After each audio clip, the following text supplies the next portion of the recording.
Well, hey everyone, let's go ahead and get started. Some others may be joining us as we go along. I know that this is a busy week for a lot of people with some spring breaks going on. So thank you all so much for being here this afternoon. Hopefully you'll get a lot of good out of this presentation. I'm playing host and presenter today. So if you don't know who I am, my name is Justin Miller and I'm a communications and marketing specialist at the Alabama Cooperative Extension System. I've been in that position about 4 years now. And I primarily do a lot of news writing and website development, but and like many of us, I wear multiple hats, and social media is one of the hats that I wear. And Suzanne, you can turn your cameras on or off, whatever you are more comfortable with. I'm gonna have a PowerPoint presentation, so feel free to do whatever. So I'm going to go ahead and share my screen.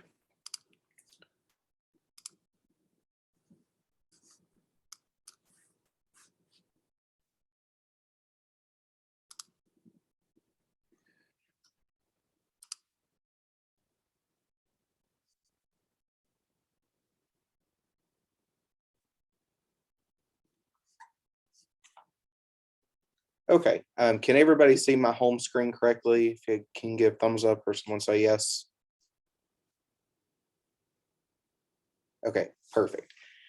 So a large part of social media, as we all know, are campaigns. A large part of what we have to do.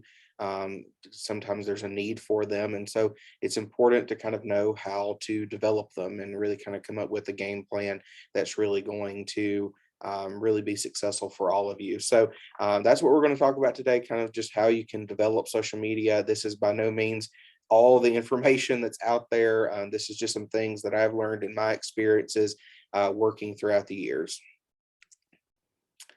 So the first thing that you need to ask, like, what are social media campaigns? Well, in general, these are used and created to bring some sort of awareness, possibly raise money, or generally just to educate your audience. And that's the one of the larger ones that we fall in within Extension and some of the other educational organizations. Generally, we try to educate our audiences on some kind of subject or topic area that we are promoting. They often use a variety of different platforms and mediums kind of in tangent with each other. You kind of pick exactly which ones you want to use for a particular campaign, but some of the common platforms you may use: Facebook, Twitter, and Instagram. I call that the holy trinity of social media.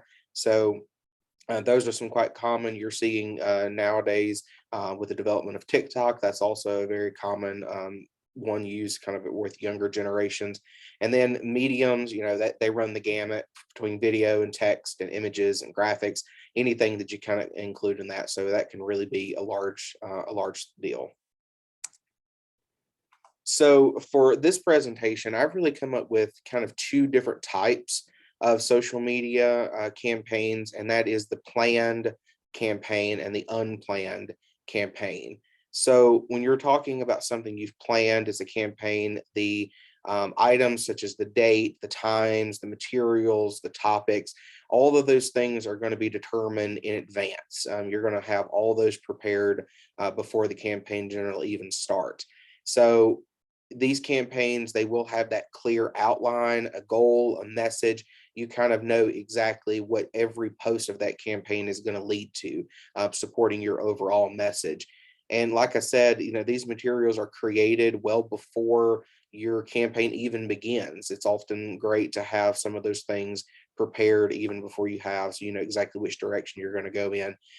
So an example of this would be maybe just like a watching for wildlife campaign. And if I see that term being used anywhere else, I don't know where y'all stole it from. But so it's something as very simple as that. That either in the springtime or in the summertime, that's going to be sometimes where people are going to get outside, potentially go to state parks or other forests in their areas. And so they're going to see maybe some wildlife they're not used to. So this could be a campaign very simple. You can say this is what you may run into, either snakes or, other kinds of animals that they may run into. So that would be something for a planned. Now, for unplanned campaigns, this is where most of your information for your campaign is unknown, at least at first. These are often developed out of a need or an emergency. And like I mentioned, in the information in your outline and your goals, it's not really known instantly. It kind of develops as you go about the campaign. You're kind of figuring out some of these things as you go along. And then that's where also your materials are created as information comes in into you, and it's known. And so that's kind of example of that would be severe weather. That's a prime example of something that it's really developing. You may have a general idea of what your area or your state may be experiencing, but you don't know for sure. May know, as we know, weather things can change and patterns can change. So it's kind of as the campaign goes along, it's something that you develop. So the first thing that we're really going to talk about is developing your plan to campaigns. And I really kind of associate this with 6 questions of success. And each question, you'll notice in the order that we talk about them, they kind of build upon the previous ones. So it's kind of a building structure of things that you need to ask yourself when you're planning these campaigns. So the very obvious one is, what is the message or the goal that you're trying to, what do you want to say? What is it you're trying to, for the campaign to be successful?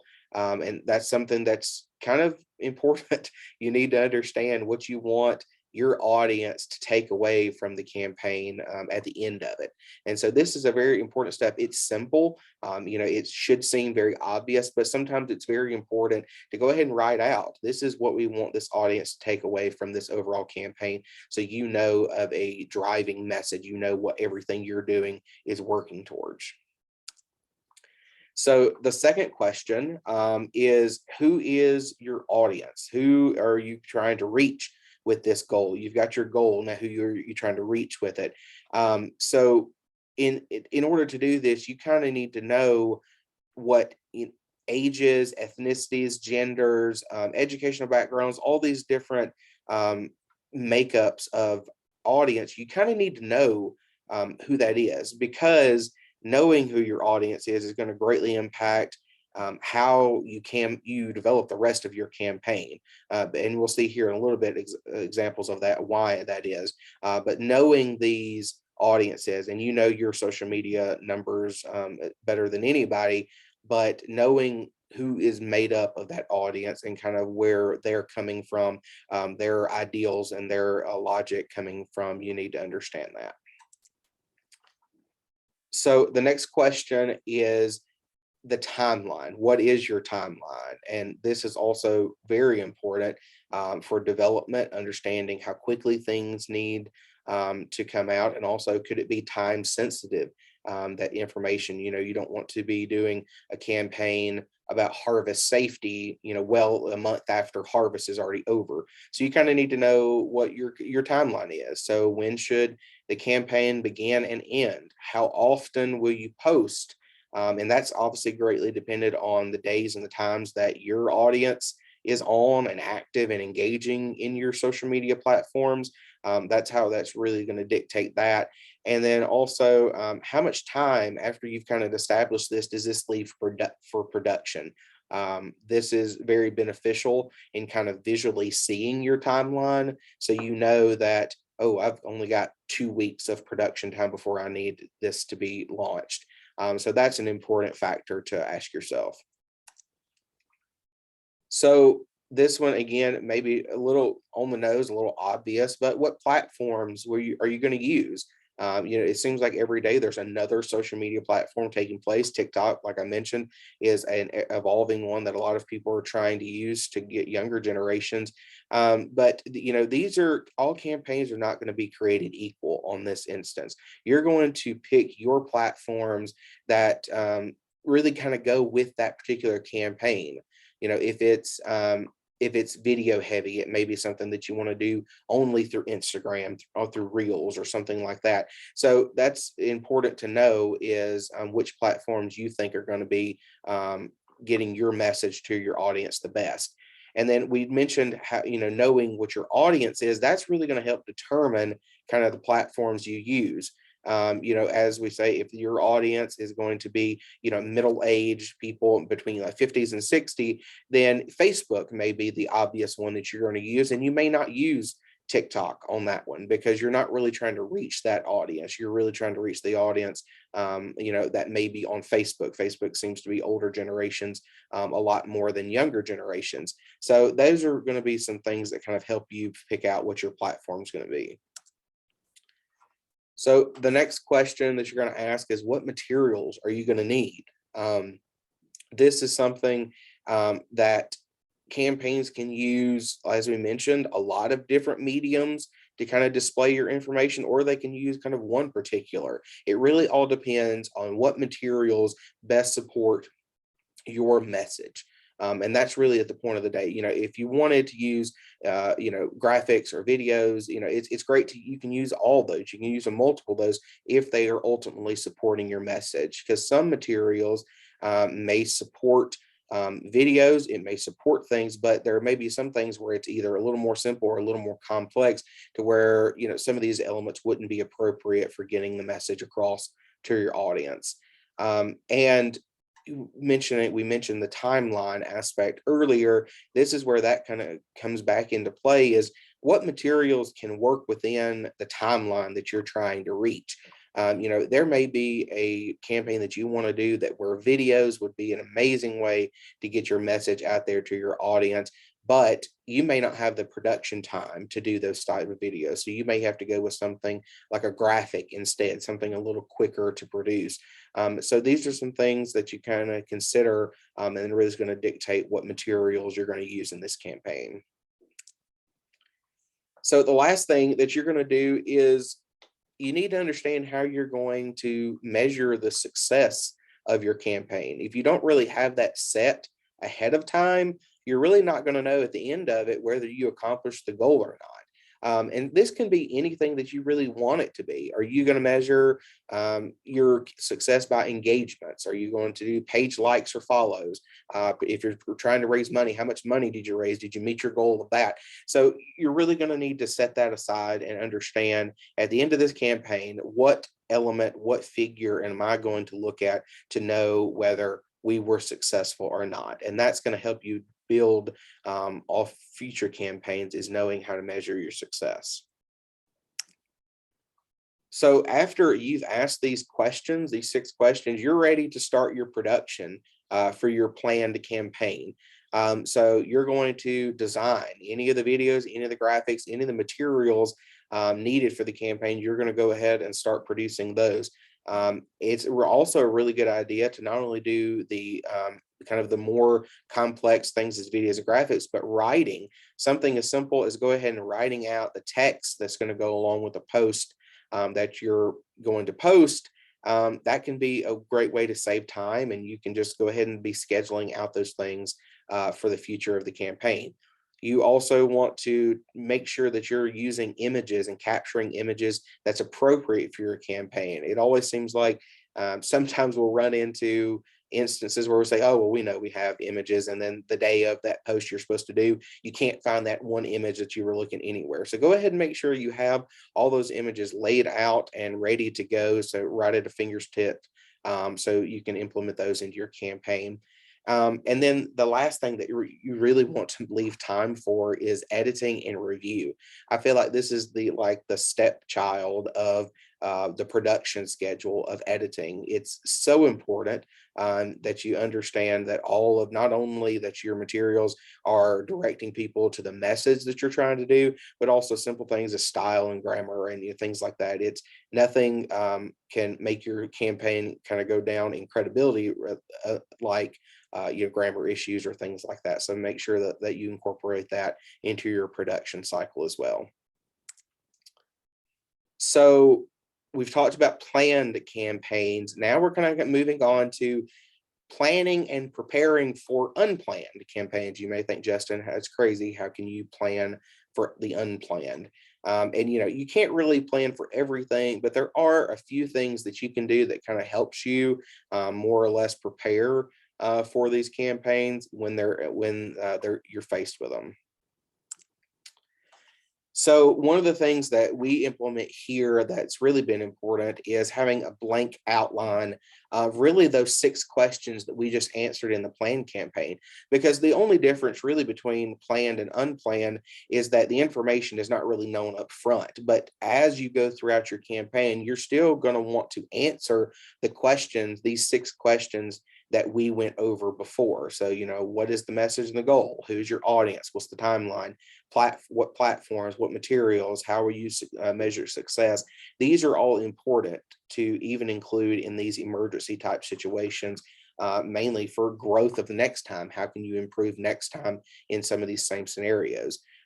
So this is going to be things that you're going to, I think it's great to just have a Word document of these questions. And so you can fill them in as the information is available to you. And it's going to help you keep organized, but it's also going to give you something visually to say, oh, well, we haven't answered who our audience is, or, something like you're going to see the missing question when you have them all typed out and kind of in that outline. So this is a great thing to help prepare for those situations.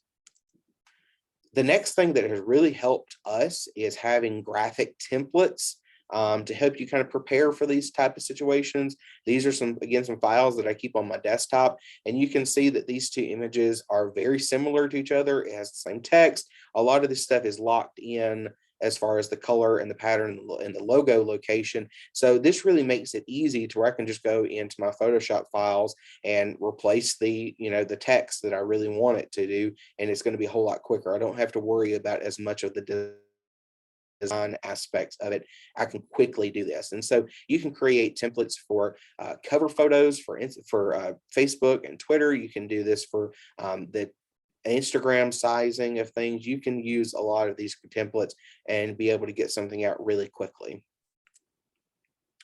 So another template is text templates. I think that especially when in severe weather instances, this really helps get a lot of information out there fairly quickly. So these allow you to craft your social media posts kind of ahead of time. And again, keep that document in your files. And as you start implementing this type of emergency or quick type of campaign, you're only going to have to make minor adjustments as you go. For example, you can see on the left side that this is kind of a template that we use for severe weather social media posts.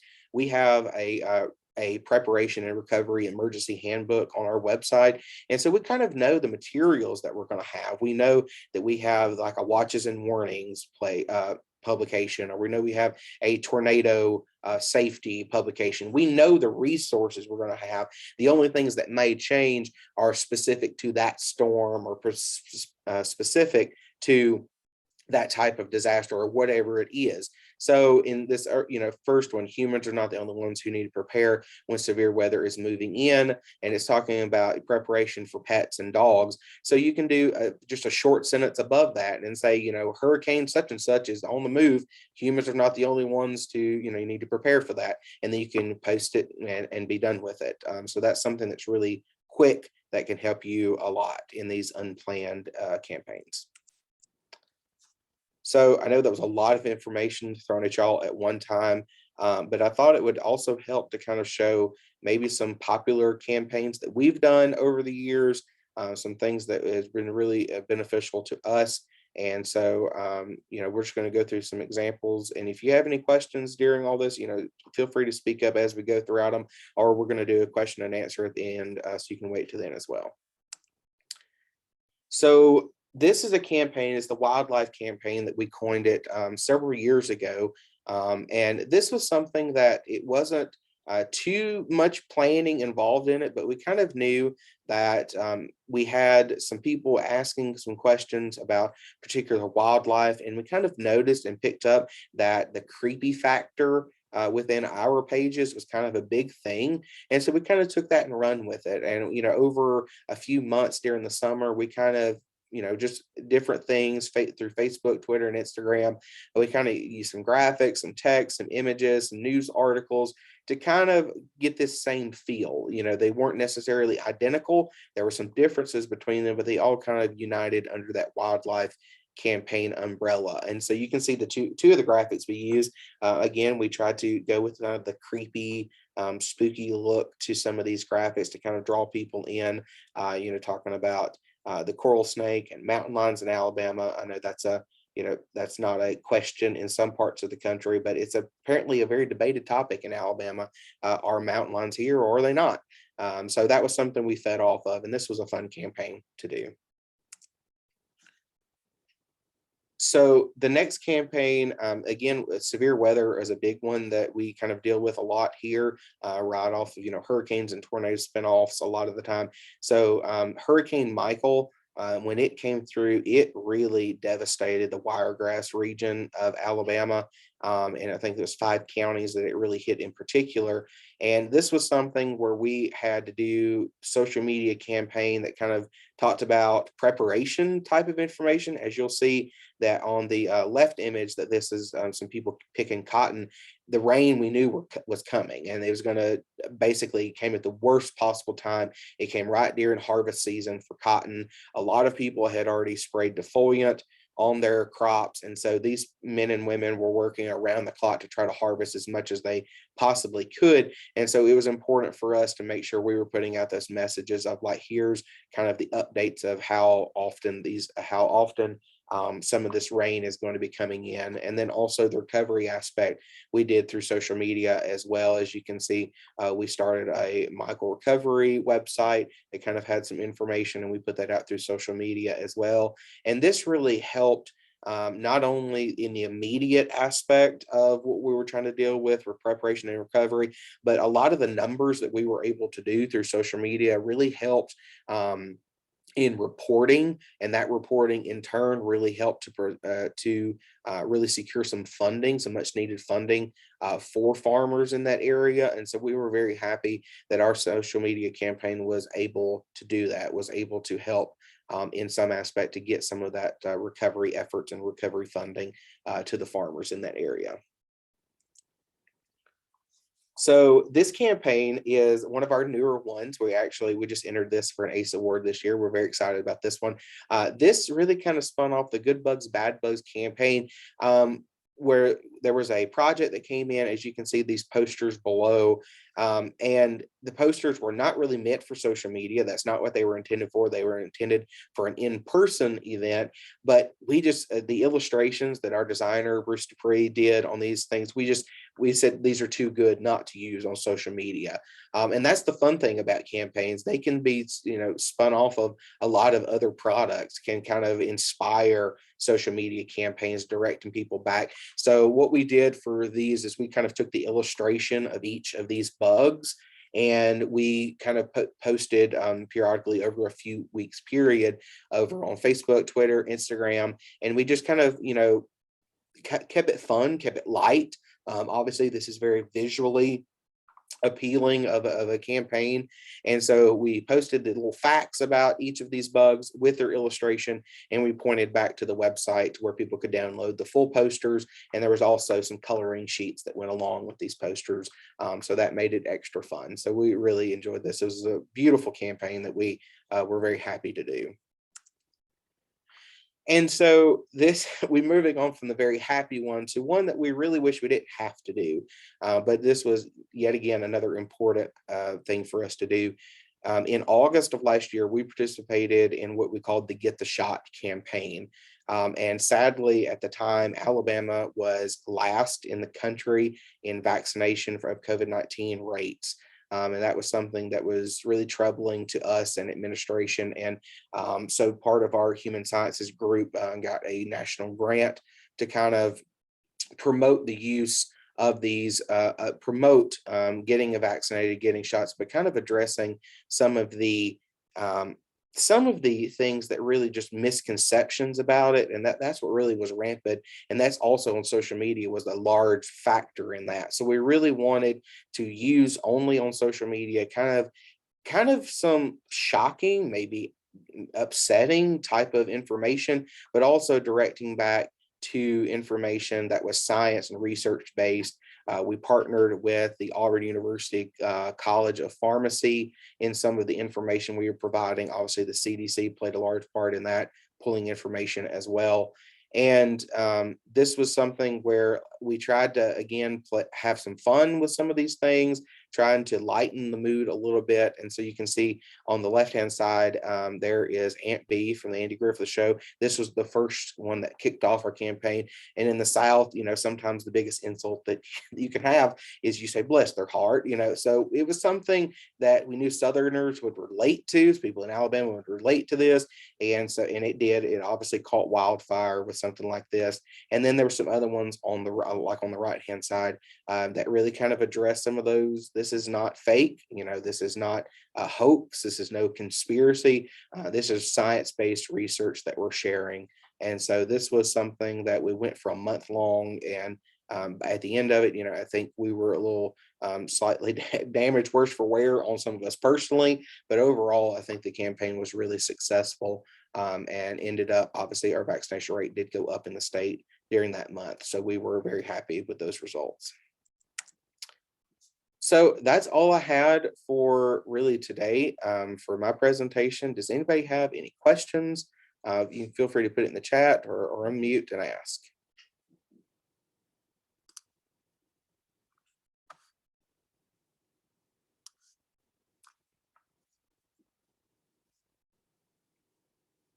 I'll stop sharing so anybody can.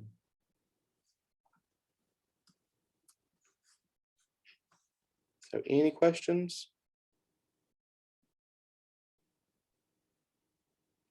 So April's asking how many people are in our office.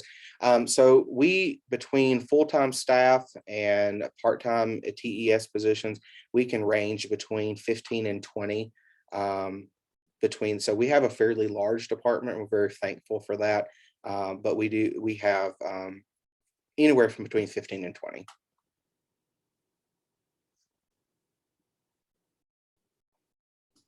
I have a question. Sure. This is so great. Thank you for sharing. I had a question as far as what's your favorite tool for cross posting to all your different channels, or do you just do direct posts? Well, we have explored using kind of cross things in the past, and with really the tools now that Facebook and Instagram have kind of built in to Creator Studio, that's really, we kind of just use those independently. And especially now that Twitter also has their own scheduler. So that was very exciting when we found that out. So we don't really have a lot of experience with those third-party ones. They weren't really working for us in our particular needs. So we use, like I said, Creator Studio to kind of tab between Facebook and Instagram, and then the scheduler within Twitter itself. Thank you. Absolutely. So Anna asks, yes, this recording will be made available. ACE is going to put that on the website, so you can go back and look at that. So Lori asked, what graphic design programs do you use? I believe that they design everything in Illustrator. Some of the big topics that we kind of like the Get the Shot campaign. I mean, not Illustrator, they use this in InDesign. I don't know what I was thinking. But some of the ones that I personally like to use, because I am not a designer, I will tell you that up front. Canva is obviously people's best friend for some of these simple things. Photoshop is actually something I will use on occasion to use for that, and some of these other ones that I want to have a little bit more play with them. So those are some of the ones that I use.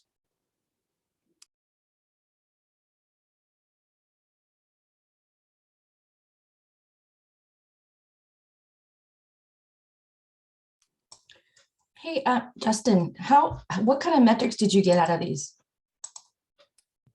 So it was kind of different for each one, for the different ones. So for the Good Bugs campaign, for example, that was completely organic. We just want to kind of to encourage that among our own people.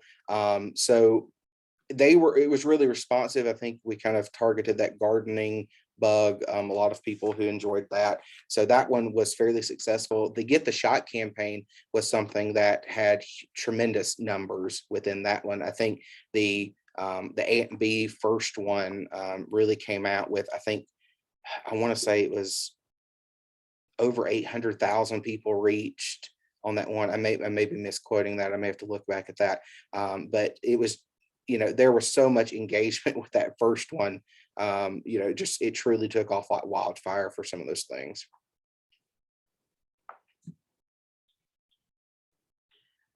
Hi, Justin. I have a question. So what is the average length of time for your campaigns? And then what's your average number of posts? Mhm. Well, generally, we don't like to go with a campaign much longer than it kind of really, obviously the content dictates this a little bit. I don't like to go much longer than a month's time. Sometimes that can stretch over a little bit, especially if it's more of a broad subject that brings in a lot of elements. So like they're tied together, but people don't necessarily see them all as the exact same thing. I feel like beyond, if everything is going to have the same feel to it, kind of the designs are similar, after a month's time, and especially if you're posting 2 or 3 times a day, or I mean 2 or 3 times a week, it's going to get monotonous to your audience. So a month's time is about it. And then within that, like the Get the Shot campaign, we posted Monday through Friday, twice a day. And that is a little unusual for us. That was something that we tried to post a graphic and an educational piece both in the same day. So it wasn't only the graphic, it was a little bit of education as well. But generally in a normal campaign, we would post maybe, 3 times a week, 2 times a week. It really depends on, again, what materials you're kind of supporting there. Great, thank you so much. Absolutely. Hey, Justin, it's Lori again. What are your thoughts on the different social platforms for different types of campaigns? This is something that we've been talking a lot about at NIFA, in terms of what are the kinds of campaigns that do best on LinkedIn? What are the campaigns that do best on Facebook? What are the campaigns that do best on Insta, Twitter? What are your thoughts on that? I think that things are ever changing. It seems like every other day, some things are changing. Right now, if your campaign is going to be very video heavy, it seems like utilizing the Reels function through Instagram and Facebook are those are your primary places that those are going to work. It used to be where for us personally, Twitter was really good for video, and that seemed to kind of move away from that. And so, like I said, if it's video heavy, I would suggest, maybe even formatting a Reels type of thing for video. I feel like now, because Facebook has become an older generation, more or less, platform, I feel like if you're going to have educational pieces, news articles, places basically they can link to go read a little bit more, that's going to be a good place to go. That, it seems like the others, Instagram, Twitter, it's more of they want an immediate satisfaction within 30 seconds or so. They want to read a graphic and move on with their day. It seems like Facebook is more apt to some of those larger pieces. People will go to a third-party website and read that. So does that answer your question? It does. Thanks.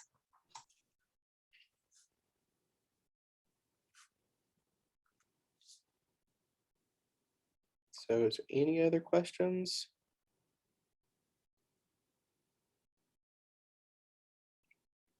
Well, alrighty then. Well, thank you so much all for being here.